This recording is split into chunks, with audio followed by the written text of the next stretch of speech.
Okay, in this set of first law examples, we're going to focus on this cylinder of argon and do very common types of thermodynamic processes, changes that we can apply to these gases. Gases are not, the thing we're most interested in chemistry, but they're nice systems because they're easy to understand. We have simple relationships like the ideal gas law that help us calculate the state of our system in various situations. And they're nice ways to learn the basic principles before we go on to apply them to chemical reactions. So first we'll do these three processes: constant pressure, volume, and reversible isothermal. Okay, so for our first law examples, these four different processes, we're going to do all these processes on this sort of cylinder containing argon gas. It's very useful when we're thinking about these processes to plot the pressure versus the volume on a graph like this. We'll see that helps us calculate the work. We can also, even though it's not on the graph, we can infer the temperature by seeing where we are on this P versus V graph, because again, we always have PV equals nRT. And so by knowing the pressure and the volume, we can actually understand what the temperature is as well. So yeah, very useful type of graph that we'll use to understand these processes. And again, we've got this cylinder, pressure is pushing down on it.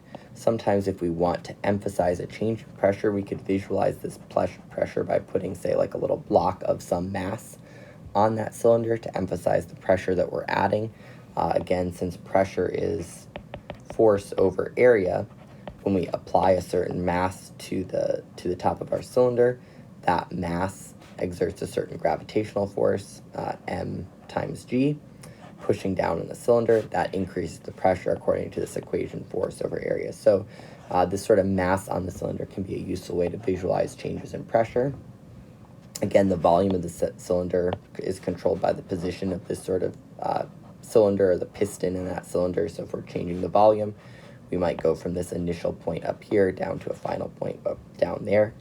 So yeah, we can see the volume of the cylinder on this part of it. We can see the visualized pressure by changing the sort of mass being applied, the force we're pushing down in the piston with. And again, we could also just heat this cylinder or put it in water baths or something like that to change its temperature. Okay, so in this case, we're going to start at point A on the diagram. So V is 200 milliliters, T is 400 Kelvin, and pressure is 1 bar. So I've specified P, V, and T. We can see that if we can assume ideal behavior, usually a good assumption, we'll be able to calculate the moles in our cylinder, which isn't ever a bad thing to do. Again, where we are in our diagram, V is 200 milliliters, so that's down here. We can label that point here 200 milliliters.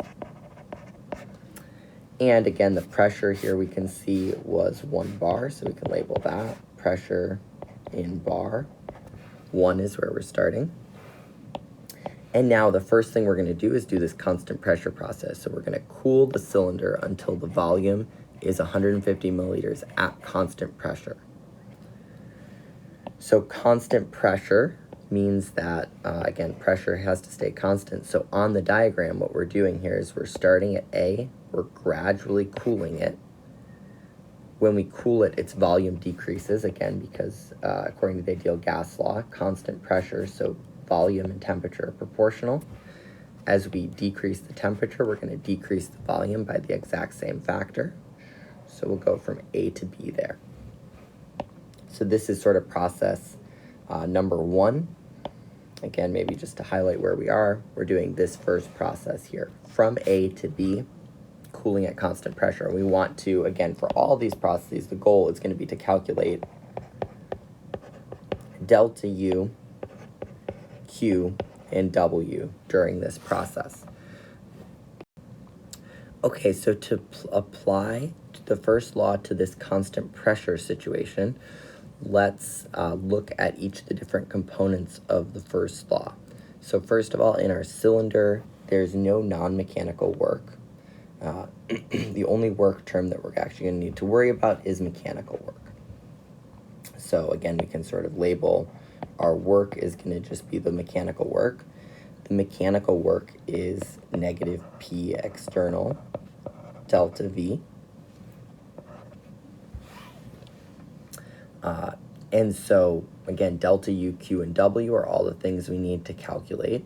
In general, right, it's going to be easiest to start by calculating the change in internal energy or the work.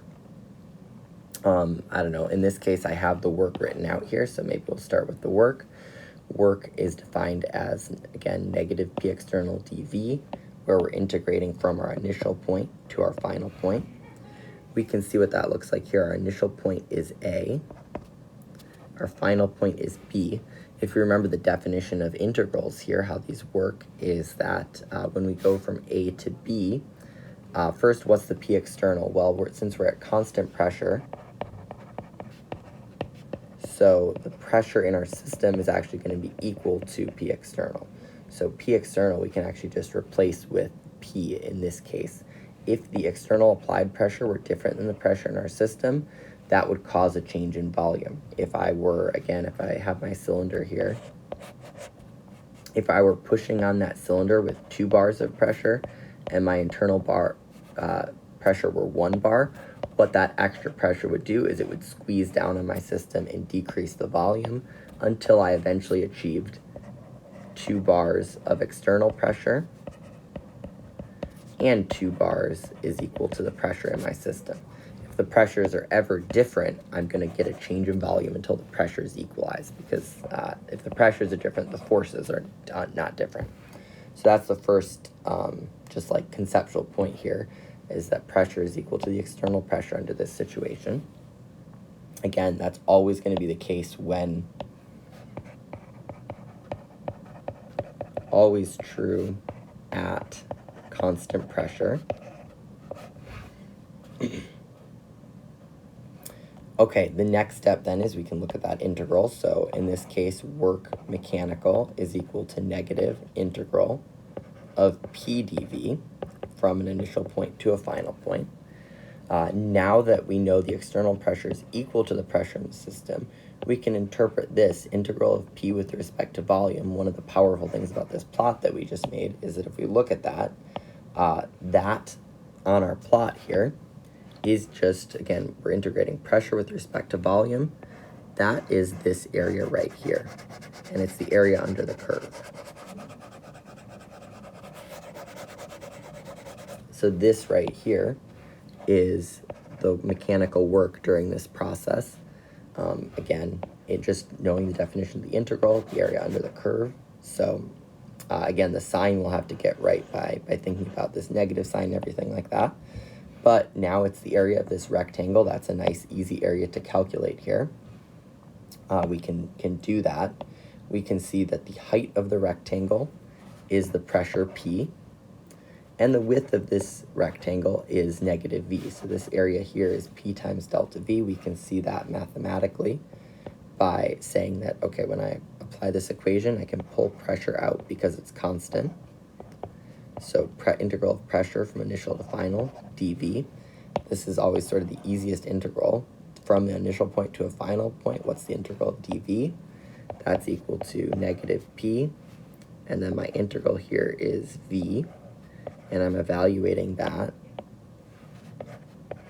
at the initial and the final point. So this is the, again, if I just write this maybe with a set of brackets around it, it's going to be negative P outside of it, and then I'm evaluating the integral of dV as V, and I'm evaluating V at VF minus VI, right? That's what this evaluate at bar means from math class.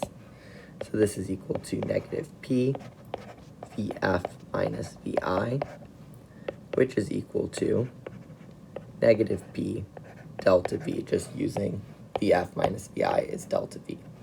And this is a nice general result. This is, the work at constant pressure. Useful result to know that at constant pressure, the mechanical work is just negative P delta V. Okay, the next thing that we want to calculate is, well, we could calculate any of the other two right now. But again, the heat flow here, there is definitely a flow of heat during this process. But it's hard to calculate directly here because, again, heat is that sort of leftover amount of energy. Once we calculate work and once we calculate delta U, we can always get the leftover flow of energy as heat. In this case, let's look at that. So delta U we can calculate. Delta U is equal to U final minus U initial. And because we have a monoatomic ideal gas, delta U has this very simple form. Since our U here for a monoatomic ideal gas, we know from the previous homework that U is 3/2 nRT. And so delta U final minus initial is equal to 3/2 nRTF minus 3/2 nRTI, which is 3/2 nRTF minus TI is equal to 3/2 nR delta T. So that works out here again. TF minus TI is the delta T. The only thing that affects the internal energy of an ideal gas is the temperature. So just if we know the change in temperature, we know the change in internal energy. Again, in this case, we could get directly to this answer here because N and R are constant. It is actually valid to just say U is 3/2 nRT. Since our N and R are constant, delta U is equal to 3/2 nR delta T, sort of using like delta arithmetic.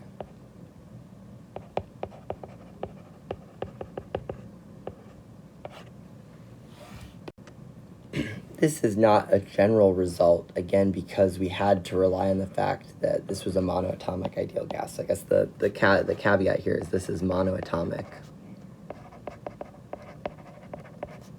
ideal gas. That's really the only caveat here, though, so that's a very powerful result. Anytime we have a monoatomic ideal gas, delta U has this equation. We can just know the initial and final temperatures and get the change in internal energy to a good approximation. Now that we have an equation for work mechanical and for delta U, of course, we can just use delta U is equal to work. In this case, it's always heat, work plus heat.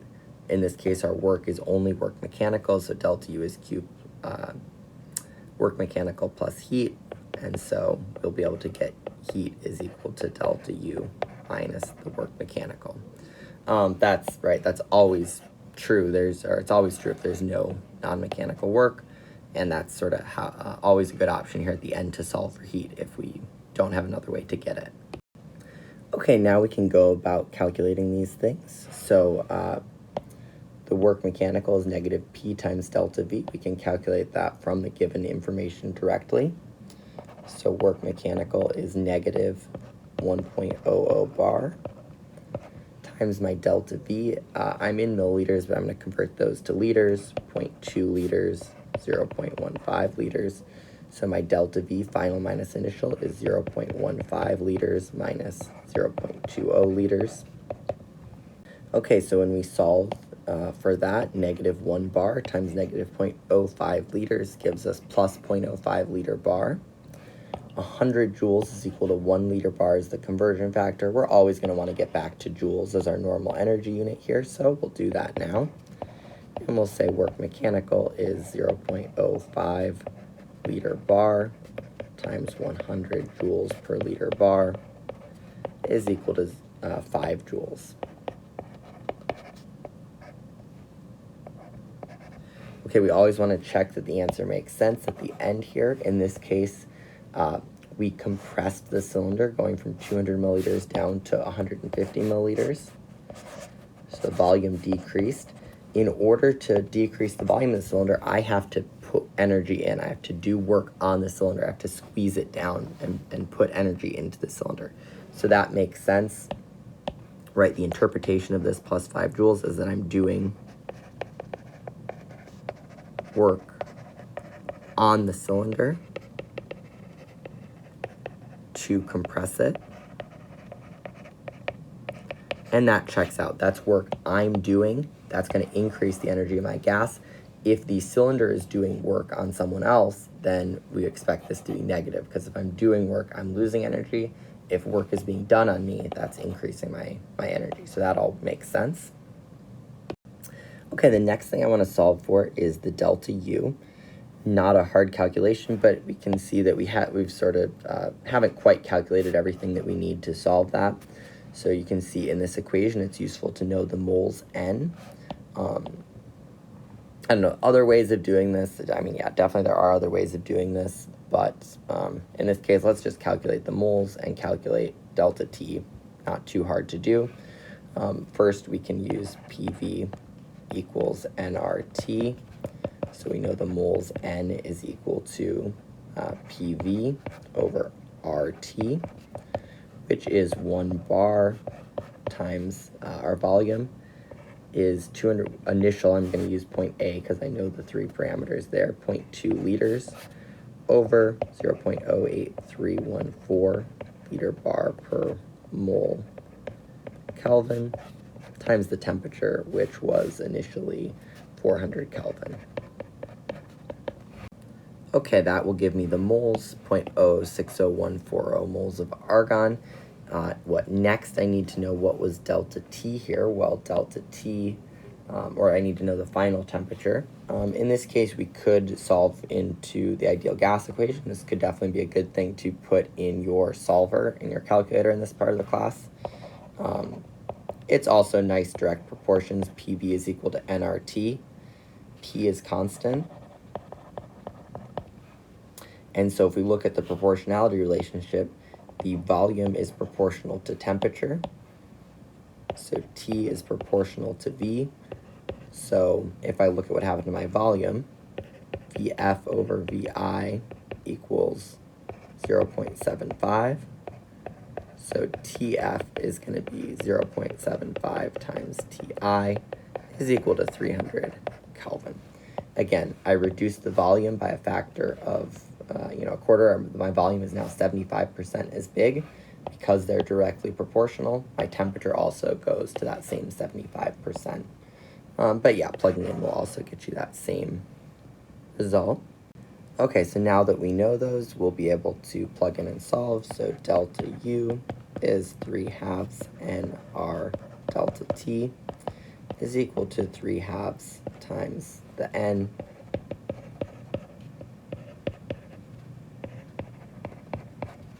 Okay, what R do we want to use? Since we want to get to internal energy U, it's going to be best to use R in joules here. So 8.314 joules per mole Kelvin. That'll get me directly to moles. Because I don't have any liters I need to cancel, the joules per mole Kelvin is going to be the best R to use. And then my delta T is final minus initial, so that's negative 100 Kelvin, which is equal to negative 7.5 joules. Again, another sanity check here.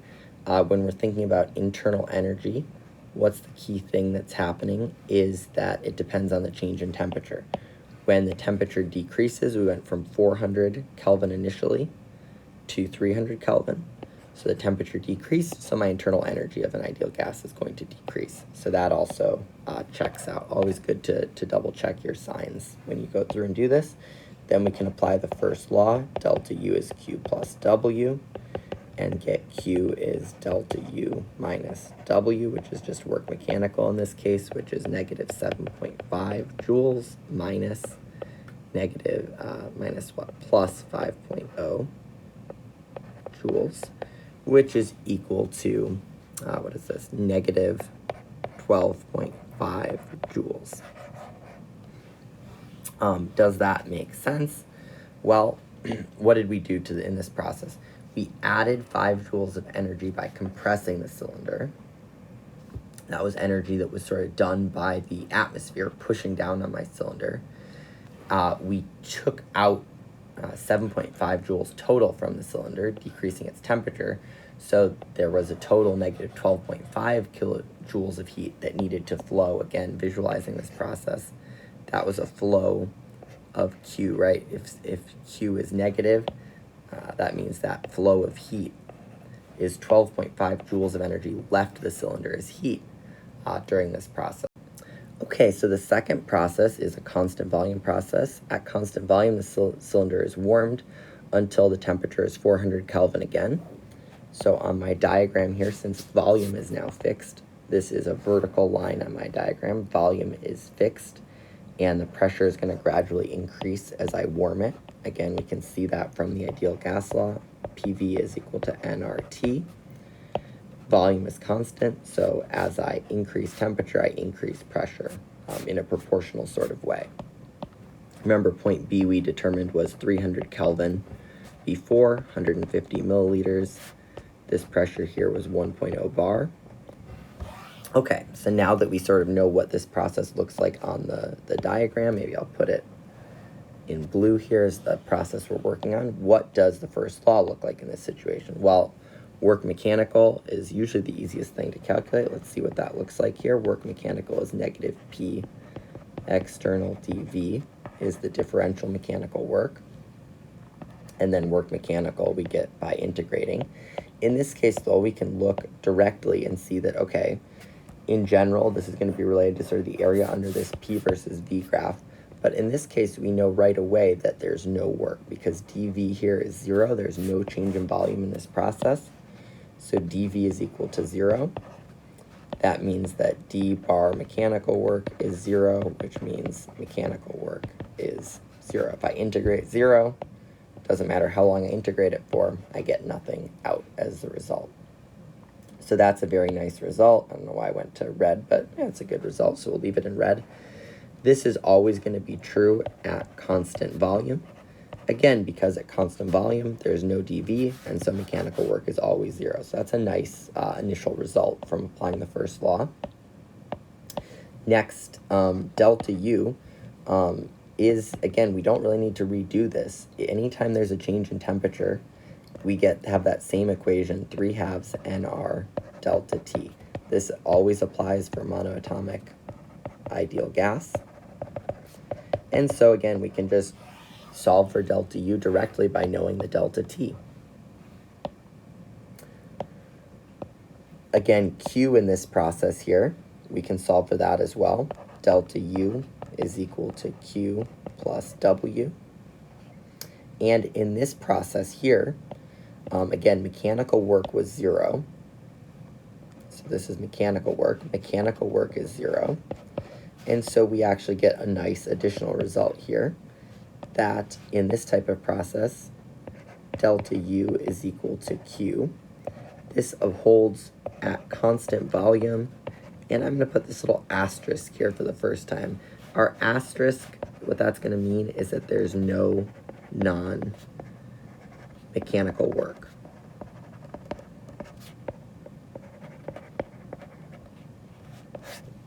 So again, in this case, in the cylinder, we don't have any resistors or anything like that. But this is a very common result. Constant volume here, right? This result is true. Work mechanical is always true at constant volume. Delta U is equal to Q is true if we only have mechanical work, right? What we did in here when we plugged into the first law is we said there's no non-mechanical work, and so delta U is Q. Yeah, nice general class of results that we'll have here related to these sort of star conditions, no non-mechanical work, which is the normal condition in chemistry and biology unless we sort of say otherwise. With that out of the way now, this one's a very easy sort of set of calculations. Mechanical work is 0. We already calculated that. And then delta U, we are set up to calculate that as well, that it's 3/2 nR delta T, which is 3/2 nR. In this case, we went from 300 back to 400 Kelvin. If you're following along astutely, it's the same number of moles, and what happened to the temperature is we went, here we went negative 100 Kelvin, here we went positive 100 Kelvin. And so when we plug through and get that, we're going to just get the exact opposite of what we got last time. So this is going to be plus 7.5 joules is delta U. And then again, we know in this case, delta U is equal to Q. So Q is equal to plus 7.5 joules as well. Yeah, what does this all make sense? Yes, the temperature is increasing, so the internal energy is increasing. Q is positive because we're warming the cylinder, so we went from 300 to 400. We're, again, have the surroundings sort of warmer than the system, and that's going to cause heat to flow into the system. So sort of what we're envisioning here is that heat is going to flow into the system. That heat energy that flowed into the system is what increased its internal energy. There was nothing else that could do it because the work was zero in this process. Okay, our third type of process is a reversible isothermal process. In this case, we have sort of a longer description of it. The pressure is slowly reduced so that P external is equal to P throughout, while in an oil bath at 400 Kelvin until the pressure returns to 1 bar. We can see that we've got sort of this extra description. The extra description is giving us information to verify that this process is in fact reversible. We'll talk more about what reversible means later, but again, we could sort of visualize this process by thinking about our cylinder in the oil bath.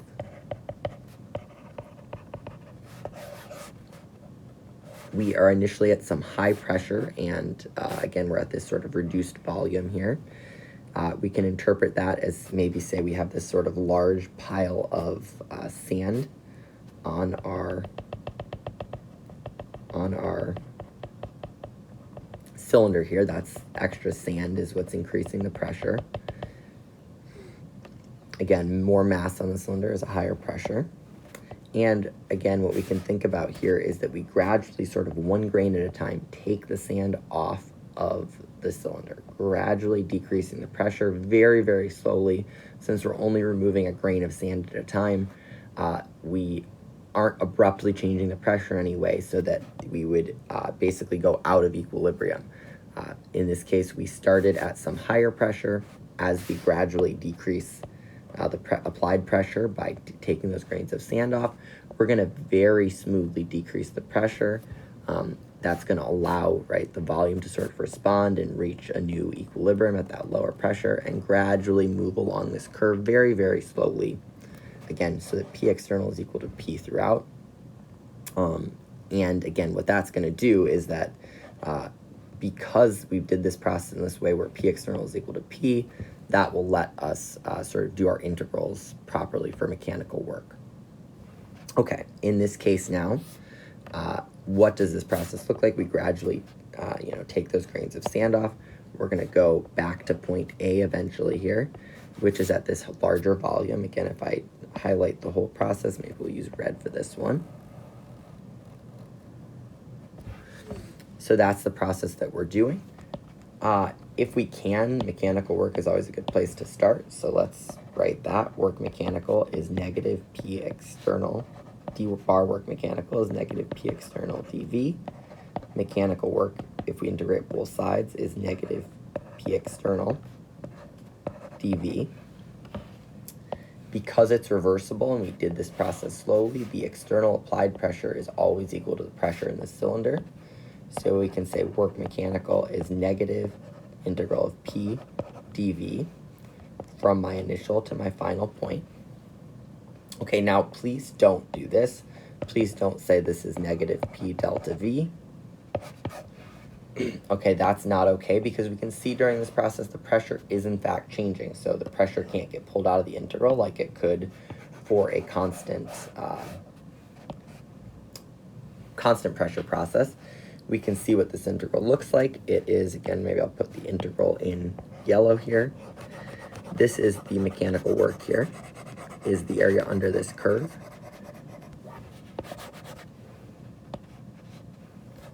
So that's my work mechanical, is the area under that entire curve in yellow. How do we know what that area is? Well, we know the pressure.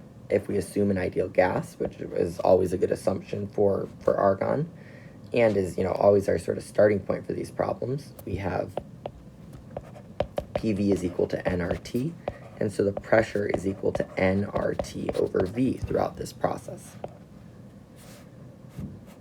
So because, again, pressure is changing, we can't pull it out of the integral, but if we replace pressure, right, the way to sort of think about this is that we know work mechanical is negative I to F. P is a function of V times dV, and P as a function of V is this. This is how pressure depends on volume. We can now replace the pressure with this new quantity from the ideal gas law. nRT over V dV. Now this is much better for us because N, R, and T are constant. We're at a constant 400 Kelvin throughout this process. So all of these terms up here are constant and can get pulled out of the integral. And we can say that this is equal to negative nRT integral dV over V from initial to final. Okay, this integral then is dV over V, is a really common one we do a lot in this class. It's the integral of sort of like 1 over x with respect to x. That turns out to be ln. So this is equal to ln of V. And again, we're integrating this from our initial volume to our final volume. That's sort of where we're evaluating the integral, which is negative nRT ln of Vf, right? We have to do final minus initial.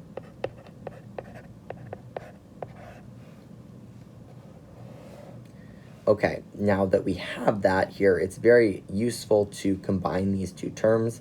If we use the rules for natural logarithms, we have work mechanical is negative nRT. Remember that when we add logs, we can multiply the numbers. And when we subtract logs, we can divide the numbers. So ln x minus ln y is equal to ln of x over y. Very useful rule here that we're going to apply to combine these into two terms. To combine these two terms into one, ln Vf over Vi. And okay, what did we just accomplish here? This is the mechanical work. This is for a reversible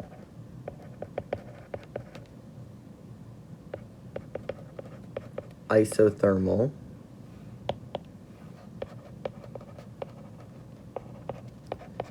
ideal gas. So those were all the different things that we needed. It needed to be at constant temperature, so isothermal, reversible. We used the fact that it was reversible when we did this step here and went from P external to P. And we assumed it was an ideal gas here when we used nRT over V. So reversible isothermal ideal gas process, the mechanical work is negative nRT ln Vf over Vi. So a nice preliminary result that we get here. Again, as sort of a common theme is here, delta U here is, again, remember we still have an ideal gas, so we can still say that this is 3/2 nR delta T. That's always going to be true for a monoatomic ideal gas. And so as a result, delta U is equal to, if we see that delta T here, we started at 400, we're at isothermal, temperature started at 400 and ended at 400, so delta U is going to be equal to 0. Again, when is that true? That's going to be true for, I don't know, isothermal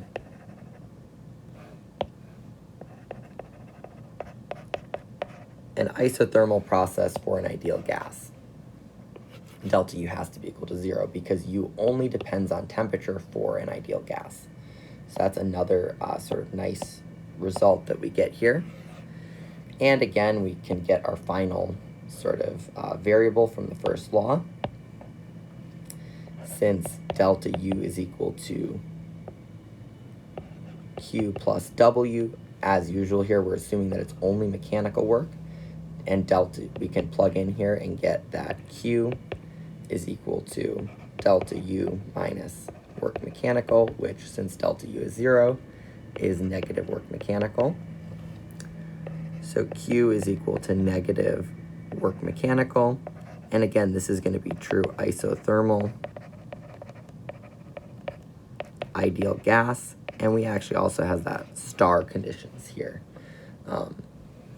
Remember, the star is that we're assuming that there's no non-mechanical work. So that describes our isothermal processes here. Yeah, in this case, we didn't have to rely on anything about it, the gas being monoatomic. But if we assume it's ideal, it's an ideal gas, and it's it's isothermal, we have these nice results. All that's left is to calculate here. So work mechanical, we actually know all the volumes here. We went from 150 milliliters to 200 milliliters. So we can just plug in work mechanical is negative that same N from earlier in the problem. Again, since we want to get to joules, I guess I'll plug it in 0.00. Okay, so again, plugging everything in, N, R, since we want to be in joules here, we want to use the R in joules. Temperature 400, and then the volumes, final over initial. Final is 200, initial is 150. Since it's a ratio, it doesn't matter what units we use here in the volume, since they'll cancel out. Plugging everything in, I get work mechanical is negative 5.75 joules. I don't know, maybe I need 3 sig figs, I guess is fine here. Okay, does that make sense? Well, what did we do in this process? We went from C to A. The gas or cylinder expanded. Anytime the cylinder is expanding and volume is increasing, the cylinder has to push up and move that air out of the way. So the system is pushing against the surroundings and is doing some work on it. So that makes sense that work is negative because the system, our cylinder, is doing work on the surroundings. Okay, then the last two, delta U has to be 0 because there's no change in temperature here. And then that leaves solving in our first law, since delta U is 0, the heat flow has to be exactly equal and opposite to the work. So the heat flow was plus 5.75 joules, right? A lot of people make mistakes or get confused about the fact that even though the temperature stayed basically the same throughout the entire time, there was some flow of energy as heat. The idea is that what's happening here is that as the system does a tiny little bit of work on the surroundings, you could think about its temperature is decreasing sort of a very tiny or infinitesimal amount. As the system's temperature decreases that tiny amount, it's going to pull in energy from the surroundings to get back to its same original 400 Kelvin, and that process occurs over and over and over and over again. And so yeah, to stay at that, since the system is doing work, to stay at the same temperature, the system has to pull in energy from the surroundings. Again, it's not physically possible to actually stay at exactly 400 Kelvin this whole time, but this is a sort of idealization of what it would look like. So yeah, what's happening here is that very, very slowly the temperature is maybe decreasing to 399.99, decreasing a very, very small amount. As the temperature inside the cylinder decreases a little bit, it pulls in energy from the surroundings, which is what keeps us at that 400 Kelvin throughout the process. So yeah, don't ever say that just because there's no change in temperature, there's no flow of energy as heat. That's not necessarily true. It is true for an ideal gas that when there's no change in temperature, there's no change in internal energy. In this case, we have equal and opposite work and heat to get that overall no change in temperature and no change in internal energy. Okay, before we move on to our fourth and final gas process, it's useful now to take a little interlude to think about reversible versus irreversible process. This is an important conceptual distinction in thermodynamics. Reversible has a specific definition in thermodynamics. It's a process where the system stays at equilibrium throughout. So that means that each of the different variables that can change, again, if I sort of draw this on my system here, I put a system, and I've got surroundings here. Equilibrium from a thermodynamic point of view, a little bit different than our previous point of view in exam 1, is the fact that, right, whatever the external pressure pushing on my system has to be exactly the same as the pressure in my system, which is, again, sort of implicitly pushing on the surroundings. The same thing with respect to temperature. The temperature in my system has to be equal to the temperature outside in the surroundings. All chemical reactions also need to be at equilibrium, so that is a tie-in to what we were thinking about last exam as well. So yeah, all of these things have to be true. It's a very stringent condition, and it's not actually sort of physically possible to always stay in equilibrium. If I'm ever going to change the volume of my system, I'm going to have to do that by applying pressure, which breaks this reversibility condition. But again, as an idealization, right, if I think about it, instead of applying that pressure all at once, I just gradually add more grains of sand on top of my system to gradually squeeze it down and very, very slowly increase the pressure. That's the kind of thing I'm talking about. Again, all chemical reactions have to be at equilibrium too. Very stringent, and in some ways, it's not nonsensical. It's definitely possible to happen, but any chemistry experiment you're doing in the lab, in general, you're leaving equilibrium because you're mixing stuff together and doing a reaction. And so, yeah, this is very, potentially problematic from a chemistry point of view, since you can't do many reactions reversibly. So we'll see that come up in a bit when we apply this to chemistry. Irreversible is any other type of process. Okay, why is this so important? Well, it's not something we've talked about yet, but equilibrium is incredibly important for thermodynamics. If the system is not at equilibrium, it can be difficult or impossible to describe a system with just a few state variables. So again, example here, if I've got my Bunsen burner on my gas cylinder here, not a very safe thing necessarily to do, but if I've got my Bunsen burner on my gas cylinder, now maybe down here, the temperature at the bottom of the cylinder is 300. Up at the top, it's only 80 degrees Celsius. The gas inside is starting to warm. It's starting to do convection currents and things like that. The temperature in my system is not well defined because there's some gradient going on. The pressure, again, similarly, maybe not well defined.